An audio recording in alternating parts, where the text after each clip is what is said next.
Ai ka pas fletarest nga Serbia. E ka shëru edhe ushtarët e UÇK-s. Ai jo që është vllau jem që mungon mu, po ai mungon edhe popullit të gjerë Kosovës, jo pse veç rrethit Mitrovicës, një vlla që ka qenë një udhërrëfyes për mu. Do me thonë, ai e ka dasht shkollën, ka dasht familjen, ka respektu prind. Ai ka specializu në Zagreb, edhe pas kthimit specializimit Mitrovic ka punu në repartin e kirurgjisë abdominale dhe ka qenë shef i repartit.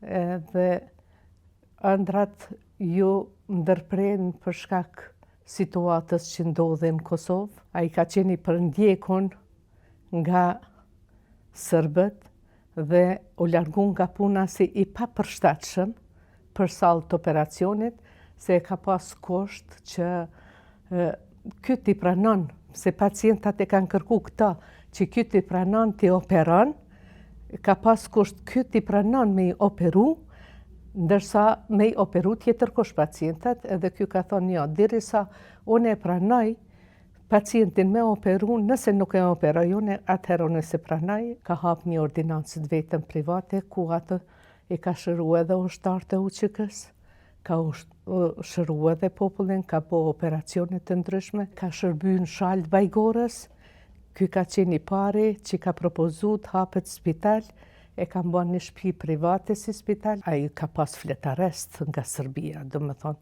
ai gjithmonë ka qenë i rrezikum, ai s'ka guxoft kur me dalë në rrugë drejt përveç maleve që ka hec, edhe për me dalë deri një fshat edhe me shku dikon, me shëru dikon. Ju në taku me shumë shok, dhe kanë shku deri në fshatin Drethaj, që Drethi është fshat i komunës Zubin Potokut. Atje më duket me fjalë që i spjegojnë se kanë flajt një natë, edhe jon hinë mal për me shpëtu. Mirë po aty ju kanë dalë paramilitarët sërbë. Prej këtij grupi kanë shpëtu 3 vetë. Ata flasin se thojnë kur kena hynë mal, jena nda edhe kena shku një rrugë tjetër, këta thojnë na nuk kena ndëgju as një krizë. Edhe kur nuk e dim që ka ndodhë me ata. Ta kanë rënë dorë të policisë. Edhe? Policia i ka marrë, i ka kthyer në Mitrovic. I ka liru? Po i ka liru.